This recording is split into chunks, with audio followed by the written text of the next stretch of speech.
السلام علیکم سامعین کرام، آپ سن رہے ہیں بولتے اور آنکھ۔ جب سے اللہ نے ذریت آدم کو پیدا کیا، دنیا میں کوئی فتنہ دجال کے فتنہ سے بڑا نہیں ہوا، اور اللہ نے جس نبی کو بھی مبعوث فرمایا، اس نے اپنی امت کو دجال سے ڈرایا ہے۔ اور میں آخری نبی ہوں اور تم میری بہترین امت ہو، اس لیے وہ لا محالہ تمہارے ہی اندر نکلے گا۔ اگر وہ میری موجودگی میں نکلا تو ہر مسلمان کی طرف سے اس کا مقابلہ کرنے والا میں ہوں، اور اگر میرے بعد نکلا تو ہر مسلمان اپنا دفاع خود کرے گا، اور اللہ ہر مسلمان کا محافظ و نگہبان ہوگا۔ وہ شام و عراق کے درمیان ایک راستے پر نمودار ہوگا، بس وہ دائیں بائیں ہر طرف فساد پھیلائے گا۔ اے اللہ کے بندو، تم اس وقت ثابت قدم رہنا۔ میں تمہارے سامنے اس کی وہ علامات بیان کیے دیتا ہوں جو مجھ سے پہلے کسی نبی نے بیان نہیں کی۔ وہ سب سے پہلے تو یہ دعویٰ کرے گا کہ میں نبی ہوں، حالانکہ میرے بعد کوئی نبی نہیں۔ پھر یہ دعویٰ کرے گا کہ میں تمہارا رب ہوں، مگر اسے دیکھنے والے کو پہلی ہی نظر میں ایسی 3 چیزیں نظر آ جائیں گی جس سے اس کے دعوے کی تکذیب ہو جاتی ہے۔ نمبر 1، ایک تو یہ کہ وہ آنکھوں سے نظر آ رہا ہوگا، حالانکہ تم اپنے رب کو مرنے سے پہلے نہیں دیکھ سکتے، تو اس کا نظر آنا ہی اس بات کی دلیل ہوگا کہ وہ رب نہیں۔ اور دوسری بات یہ کہ وہ کانا ہوگا، حالانکہ تمہارا رب کانا نہیں۔ تیسری یہ کہ اس کی دونوں آنکھوں کے درمیان کافر لکھا ہوگا، جو ہر مومن پڑھ لے گا، خواہ وہ لکھنا پڑھنا جانتا ہو یا نہ جانتا ہو۔ یہودی اپنے اس نجات دہندہ کا آخری نام یبل، یوبل یا حبل بتاتے ہیں، جو ہماری اسلامی اصطلاح میں طاغوت اور بتوں کے نام ہے، اور اس کا لقب ان کے ہاں مسیحا یا مسیح ہے۔ دجال کا اصل نام معلوم نہیں، احادیث میں جو نہیں آیا۔ یہ اپنے لقب سے مشہور ہے، ہمارے ہاں اس کا لقب دجال مشہور ہے، اور یہ لفظ اس کی پہچان اور علامت بن گیا۔ دجال کا مادہ دال جیم لام ہے۔ دجال کا معنی ہے ڈھانپ لینا، لپیٹ لینا۔ دجال اس لیے کہا گیا کیونکہ اس نے حق کو باطل سے ڈھانپ دیا ہے، یا اس لیے کہ اس نے اپنے جھوٹ، ملمہ سازی اور تلبیس کے ذریعے سے اپنے کفر کو لوگوں سے چھپا لیا ہے۔ ایک قول یہ ہے کہ چونکہ وہ اپنی فوجوں سے زمین کو ڈھانپ لے گا، اس لیے اسے دجال کہا گیا ہے۔ اس میں اس بات کی طرف اشارہ مقصود ہے کہ وہی دجال اکبر بہت بڑے بڑے فتنوں والا ہے، جو ان فتنوں کے ذریعے سے اپنے کفر کو ملمہ سازی کے ساتھ پیش کرے گا اور اللہ کے بندوں کو شکوک و شبہات میں ڈال دے گا۔ دجال عربی زبان میں جیل سازی، ملمہ ساز اور فریب کار کو بھی کہتے ہیں۔ دجل کسی نقلی چیز پر سونے کا پانی چڑھانے کو کہتے ہیں۔ دجال کا یہ نام اس لیے رکھا گیا کہ جھوٹ اور فریب اس کی شخصیت کا نمایاں ترین وصف ہوگا۔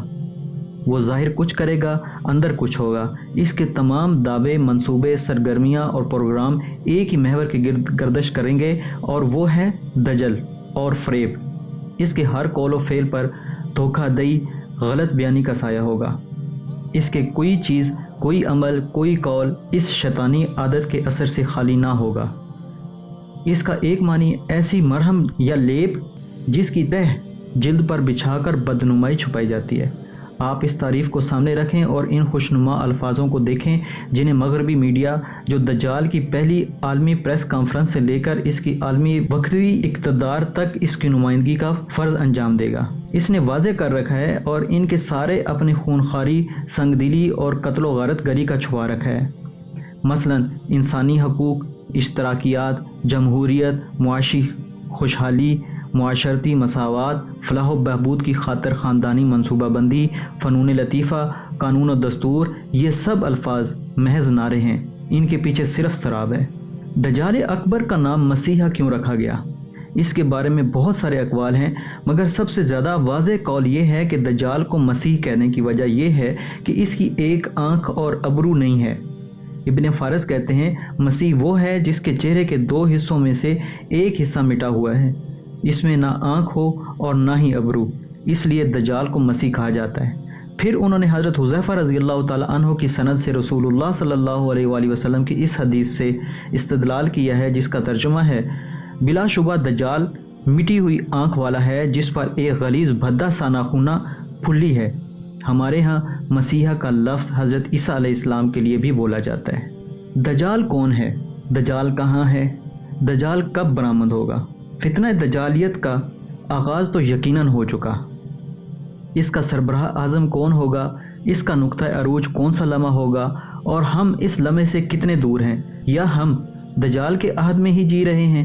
یہ وہ 3 سوال ہیں جو ہر اس ذہن میں گردش کرتے ہیں جو دنیا کو صرف دنیا تک اور مادیت تک محدود نہیں سمجھتا۔ آخرت پر یقین اور روحانیت اور مادیت کے درمیان ہونے والی زبردست کشمکش پر نظر رکھتا ہے، اور یہ بھی یقین رکھتا ہے کہ روز قیامت اس سے ضرور اس حوالے سے سوال کیا جائے گا کہ ایمان و مادیت کے اس عظیم معرکے میں اس نے اپنا وزن کس پلڑے میں ڈالا تھا، اور اس حوالے سے اس کا رویہ اور کردار کیا تھا۔ دجال کون ہے؟ اس حوالے سے مختلف باتیں کی جاتی رہی ہیں، بعض تو اتنی مضحکہ خیز ہیں کہ بے اختیار ہنسی آتی ہے۔ ہم ان سے صرف نظر کرتے ہوئے یہاں 3 مشہور اقوال ذکر کر کے ان پر تبصرہ کرتے ہوئے چلیں گے۔ نمبر 1، سامری جادوگر۔ بعض حضرات کا کہنا ہے کہ حضرت موسیٰ علیہ السلام کے زمانے میں بنی اسرائیل کو گمراہ کر کے شرک میں مبتلا کرنے والا سامری در حقیقت دجال تھا۔ دجال کو عالم اشیاء میں تصرف کا جو بھرپور اختیار دیا گیا ہے، اس کے تحت سونے سے بنائے گئے بچھڑے کو متحرک، جاندار اور آواز لگانے والا بنا دینا کچھ بھی بعید نہیں۔ اس کی دلیل یہ ہے کہ حضرت موسیٰ علیہ السلام نے سامری سے اتنا زبردست جرم سرزد ہونے کے باوجود اسے جانے دیا، اور جو بنی اسرائیل اس کے ورغلانے پر شرک میں مبتلا ہوئے تھے، ان کی توبہ یہ طے ہوئی کہ ان کو قتل کیا جائے۔ آپ نے سامری سے فرمایا، جس کا ترجمہ ہے کہ بے شک تیرے لیے ایک وقت مقرر ہے جس سے تو آگے پیچھے نہ ہو سکے گا۔ یہ اس لیے کہ سامری کو اگر اس وقت قتل کیا جاتا تو وہ نہ مرتا۔ دجال جو مسیح کاذب ہے کی موت تو حضرت عیسیٰ علیہ السلام کے ہاتھ پر لکھی ہوئی ہے جو مسیح صادق ہیں۔ جب سامری سے کہا گیا، جس کا ترجمہ ہے چلا جا، تیری یہ سزا ہے کہ زندگی بھر کہے گا مجھے نہ چھوؤ، تو دجال المسمی بسامری مجروح حالت میں وہاں سے غائب ہو گیا اور اب کہیں روپوش ہے۔ یہ رائے حال ہی میں دجالیت کے حوالے سے شہرت پانے والے مصنف جناب اسرار عالم کی ہے۔ اس کی تائید میں کوئی قول بندہ کو نہیں ملا، اور سامری جادوگر کے بارے میں جو تفصیلات کتب تفسیر و تاریخ میں وارد ہوئی ہیں وہ دجال پر منطبق ہوتی دکھائی دیتی ہیں۔ مثلا وہ یک چشم نہ تھا، اس کی آنکھوں کے درمیان کافر لکھا ہوا نہ تھا، حضرت موسیٰ علیہ السلام نے اسے کہیں قید نہیں کیا تھا، جبکہ دجال بیڑیوں میں مقید ہے۔ سامری کو تاحیات سزا دی گئی تھی کہ وہ ہر آنے والے سے یہ کہتا تھا مجھے مت چھوؤ۔ دجال ایسا نہ کہے گا، وہ تو ساری دنیا کو اپنے قریب کرنے کی فکر میں ہوگا۔ پھر اگر سامری ہی دجال ہوتا تو حدیث شریف میں کہیں کوئی اشارہ ملنا چاہیے تھا۔ دجال کے متعلق حدیث شریف میں تفصیلی علامات ہیں، لیکن کہیں یہ ذکر نہیں کہ وہ ہزاروں سال پہلے والا سامری تھا۔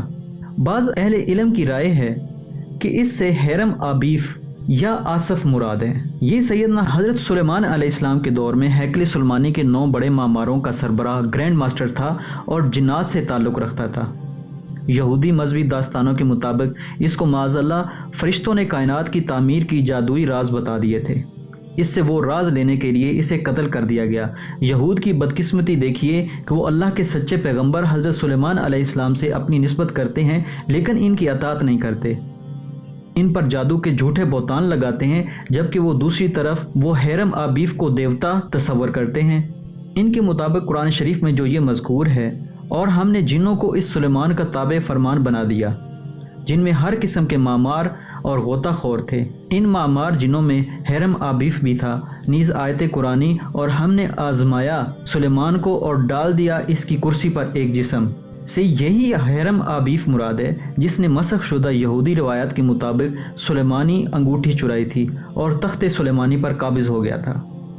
اس اسرائیلی روایت کو ہمارے مفسرین نے نقل کیا ہے اور اس پر سخت تردید کی ہے۔ حضرت قتادہ رحمۃ اللہ علیہ یہ روایت بیان کرتے ہیں جو ابن کثیر رحمۃ اللہ کے مطابق یہودی علماء سے لی گئی ہے۔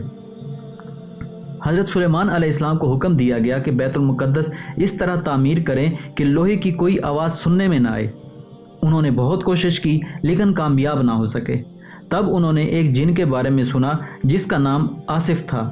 وہ اس تکنیک سے آگاہ تھا۔ حضرت سلیمان علیہ السلام نے آصف کو بلایا، اس نے ہیرے کے ساتھ پتھروں کو کاٹنے کا عمل دکھایا۔ اس طریقہ سے شرط پوری ہو گئی، چنانچہ ہیکل سلیمانی یا بیت المقدس تعمیر ہو گیا۔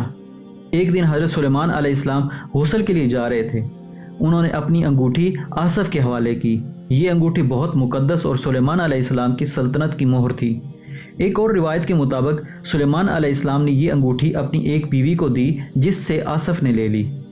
آصف نے یہ انگوٹھی سمندر میں پھینک دی اور خود سلیمان علیہ السلام کا روپ دھار لیا، اپنا چہرہ اور وضع قطع تبدیل کر لی۔